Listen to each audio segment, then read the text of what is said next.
For the last 3 years, I've been making videos at my coffee shop. I had the idea that I should get out of there. The shop's been closed for a year, and I still had about a year plus on my lease. I had the idea I wanted to get out, and suddenly I got a knock on my door. Window, more precisely. A lady said she represents a doctor and he would like my place. My landlord contacted me, and I told him I would like such and such a number to prematurely exit my lease. And within 12 hours I had an eviction notice on my door. The terms were clear: either evict or open my coffee shop back up, because that's the only thing I was allowed to do. So I did. After doing more research than I would have liked on the law and my contract, I asked my landlord if we could settle this through mediation, as it was stated in my contract that any conflict would be resolved through mediation. And I want to shout out Leanne at the Brigham Young University. I was very, very happy with their free mediation service, and they were excellent. They did exactly what mediators should do: bring everything to the table so that both parties can feel comfortable with the deal without getting emotional and the deal falling apart. So now my lease legally ends March 1st.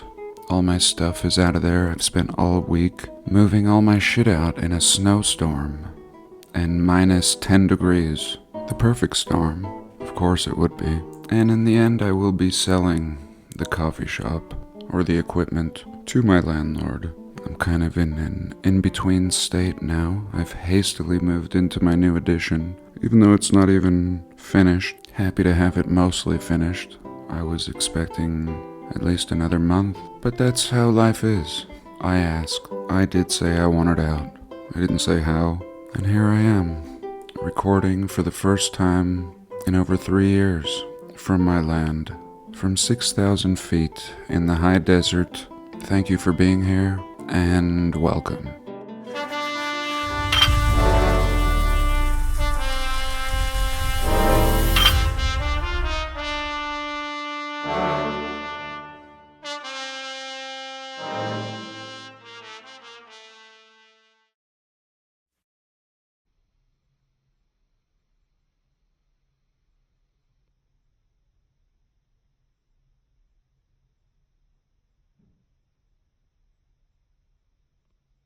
And once I almost went to a nice school, and I was naive and thought I should go to school. And I walked up to the main counter and asked for some information and realized it was way too expensive, first of all. I could not afford it and had no grants or anything. And fast forward, I learned everything that I wanted to learn. At the time, I wanted to learn photography, and how stupid to go to school to learn photography, because I ended up learning everything I wanted to know by reading magazines, seeing what tricks and techniques the photographers use to attain specific results. And maybe I spent $100 in magazines, as opposed to 30 or 50,000 or whatever it was. But my point was, the school that I had innocently walked into, inquiring on an education, was in such a castle. This was the Westminster College in Salt Lake City. And we're told it's one of the oldest buildings in Salt Lake. And I've mentioned before that I've always had this feeling when I'm in old buildings. It's not until recently that I've begun to express and understand what I felt. But at that time I felt it too. I thought, what is this? This is not a college. Everything about it was strange. Even the idea of paying such a exuberant amount of money to learn photography, for example. But then I was in this castle, and what the hell was I doing in this castle? Why did this make any sense? And I walked out of there, but never forgot how strange the place was. And when I began doing this research, I became very excited and remembered this Westminster College. So we'll get back to the postcards, but let's look at this college for a moment. Here we are at Westminster College, Utah. This college was founded in 1875 in Salt Lake City as a prep school. At the time, it was called the Sheldon Jackson College, named in honor of its primary benefactor and minister, Sheldon Jackson. In 1902, the name was changed to Westminster College. Originally located downtown, the college moved to its present campus on 27 acres in the Sugar House neighborhood in 1911, where it's still located today. And so this is the place where I would have walked in naively, and I didn't even realize it was 27 acres. And just across the street from this place is the Sugar House Park. And when we say park, of course, alarm bells begin to go off. And what was in this Sugar House Park at one point, before being demolished in 1950, was the state prison, the state castle prison. So one castle, founded in the late 1800s, this prison stood until 1950 in its castle-like glory, and then was demolished. And yet across the street, another castle, this one that we're looking at, the Westminster College, complete with millions of bricks, sandstone, and who knows what else. And mind you, I don't want to say it was built in 1875, because here even they tell us the truth. It was founded in 1875 as a collegiate institute. 1875, the Mormons arrived in the 1860s in a very primitive fashion. Horse, wagon, mules, oxen, roughing it across the West, many dying. And it's impressive enough that we have the beautiful state prison in the Sugar House Park, as we can see here. But within 10 years, they just threw this college up? Not even a Mormon college. Why must everything be a castle? Why must all the schools be castles? The prisons be castles? Armories? Insane asylums? And really, when you start to look at it from a big picture perspective, everything was castles. Just down the street, we have the Salt Lake City Temple, which is a grand castle surrounded by smaller works of wonder. The Salt Lake City and County building opposing the temple, maybe 4 blocks away, is also a castle, perhaps even more beautiful, just a different style, just as this is a different style. And this is upon the inception of this, what we are told is a virgin city. And I'm telling you, they've begun omitting their little construction bit. They used to give us a little attempt or explanation of the construction, which was my favorite. It was like the comic section in the newspaper. But here I wanted to play Where Are We? It's been a while. Where could we be? A very similar architectural style. We have bicycles, bustling with bicycles. Perhaps this is a bank. These men seem very confident in their place in time. And this is in Japan, the Yokohama Bank. Next specimen, where are we? Antiquitech in the background, horse and buggy, some trolleys, and a very massive building, excessively massive for these people who look like they're just barely getting by. Just my take and feel. Surely we could have cut this building in half. The doorway is at least 3 times, possibly 4 times the size of this man. And what function could such a building serve? But not the point. Where are we? Where in the world are we? How would we know? This building could be anywhere, with its glorious Corinthian columns. This is Argentina. In French, argent is money, and I see the word argent in Argentina, and somebody had money. And this one will be fun. A lot of hustle and bustle. Doorways again, 3 times the size of the people. Super elaborate and excessive, as if someone just had a blank check and told the builder to spare nothing.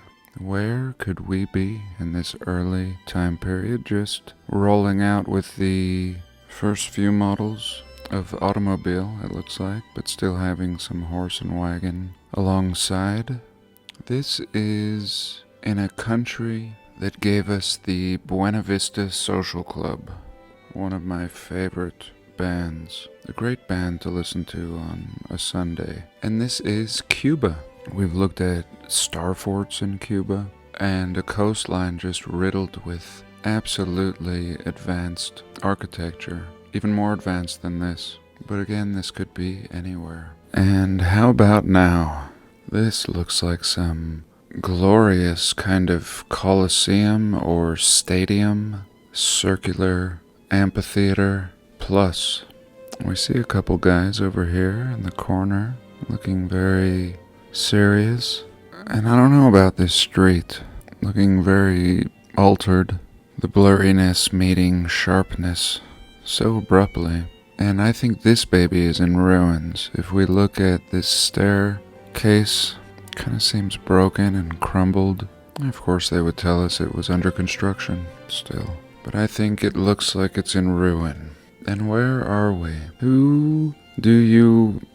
What nation do you guys belong to? These 2 men over here, standing on a pyramid-shaped pile, I'm not sure.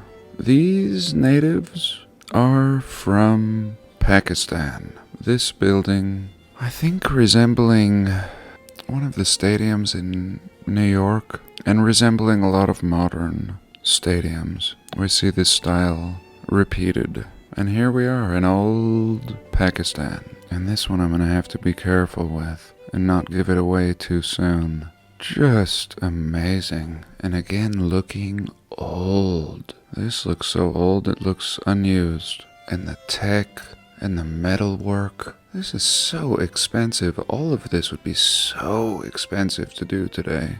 That's why we use cheap wood and sheetrock and just face things with stone and half brick facing. It's so damn expensive, and this stuff is quality materials right down to the core. And I don't know what's going on. There's all kinds of little apparatus sticking out here. Perhaps these are our flagpoles. Let's scroll down a little and give you a little peek. We see people struggling back here with water buckets on each side of the shoulder. And we see a rickshaw, a bunch of rickshaws. Here are the builders. Here are the builders. Hello, builders. How did you build all this? And these people can't answer us because they were all wiped out in Vietnam. Here is a theater in old Vietnam. And just to remind you, the true purpose of war. How completely clear could anything be from this image? Again, nothing special about this architecture, seen everywhere. It's when it's put in context. It's when some perspective is shown on this snapshot in time. This architecture and these people. I mean, these people don't even have horses. We're just pulling things around like we just invented the wheel. Here, this poor mule is just being pushed to the limit, pulling some sort of drum, some liquids, maybe just water. And here we go. These people just inheritors of this region, completely out of place. Vietnam. And here a beautiful, beautiful castle, looking like it's been abandoned for at least 50 years. And yet somebody seems to have excavated much dirt, just a mud pit all around it. but cleaned up. And look at this elaboracy. Again, someone with a blank check plus some. A good tip thrown on top. What? And just looking abandoned.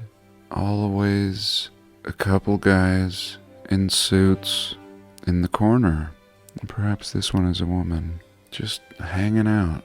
Of course, we would be told this is post-construction, and these men are just waiting for the landscapers to arrive. Where could this be? This could be anywhere, and this could be anything. This beauty is in Africa, South Africa. Exactly what comes to mind when one thinks of Africa. This one's too difficult. If I show you too much, it's going to give it away. And this baby is just crumbling. Look how chunks are just missing up here. It looks like it's really been stripped. Just hit with hammers and ornamentation just busted off. And look up here. Just be careful not to show you that flag. I don't know if it's me or... But nonetheless, let me show you another one. Okay, I have to be careful again. Where are we? Same place. I think this is that building we were just looking at. Oh, you can kind of see the flag. And I've shown this in a past video before. Just a massive chunk of building here. And a clock, and it just goes on and on. Where is this? Ta-da! This is China, or as I said in a past video, China. Unbelievable. And real quick, just another Chinese ruin right here. Simply the ruins of some sort of cathedral. Okay, where could this be? This is too innocent. Let's go a little hardcore. Here we go. Amazing. The Public Trust Office. And look at that. Tech antenna. And the thing just looks like shit, actually. Look here. It's like the facade is crumbling off, revealing the brick. Here I think the facade is barely holding on. And here too on the columns you can see how sections have either been painted, just touched up, maybe chunks were falling off onto the people. And here we do have automobiles, very early models, and some old tech lighting. Where could we possibly be? This is actually one of my favorite examples. Besides San Francisco and Salt Lake City being so young as states and then just looking like all this stuff found everywhere. This one is also very anomalous. Doesn't make any sense. This is New Zealand. And New Zealand. Horse and buggy, early time period. Sending prisoners off, we're told, to a remote area as a sentence.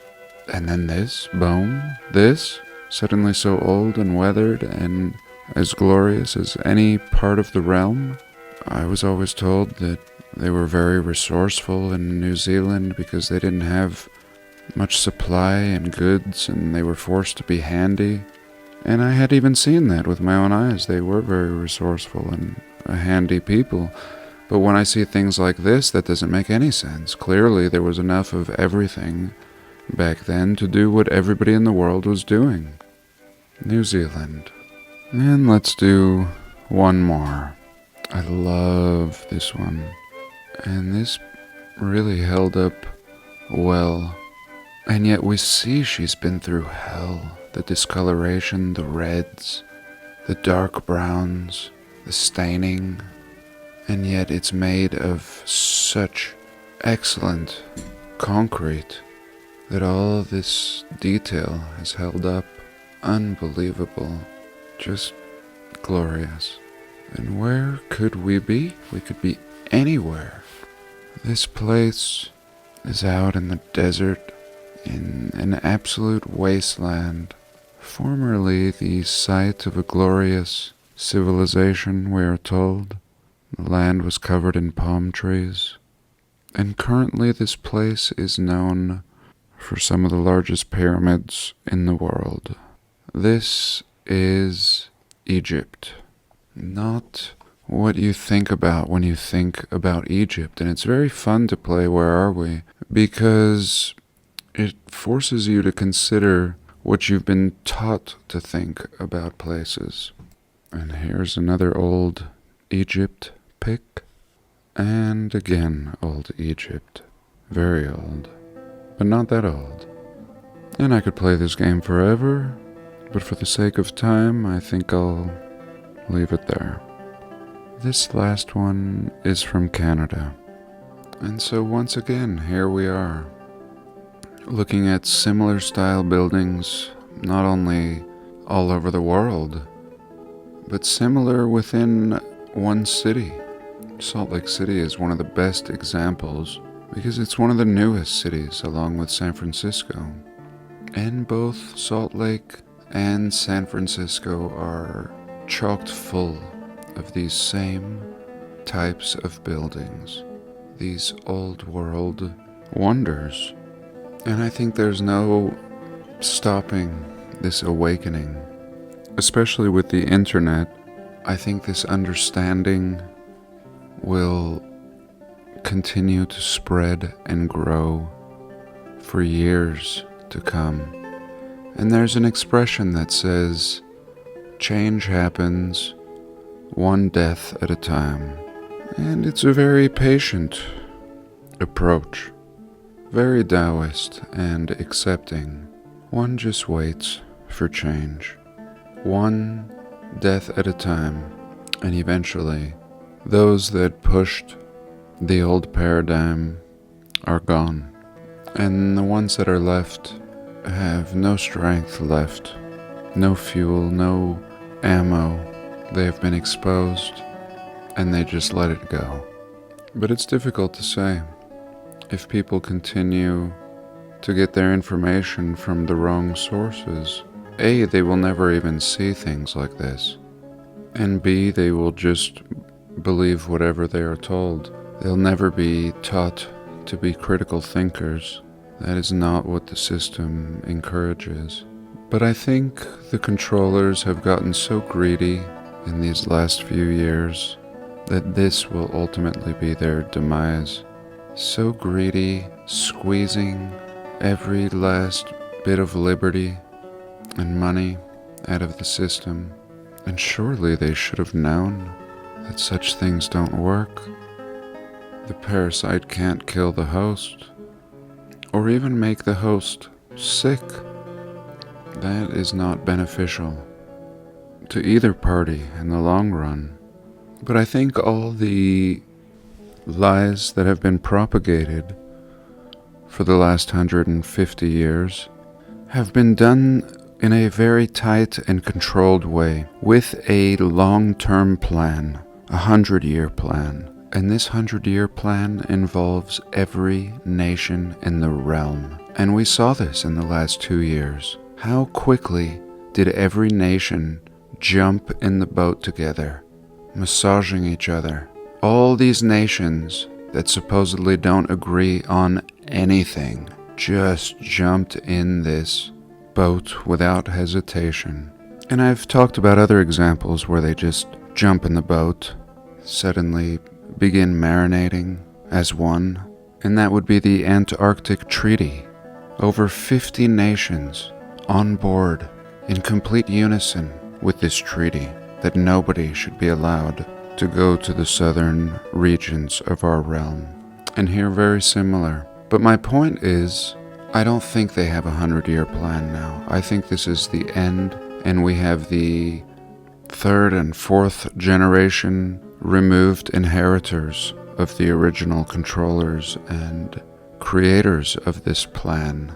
And now it's just done, and there's no vision, and they're sloppy, and perhaps stupider than we even know. And I do think they are sloppy.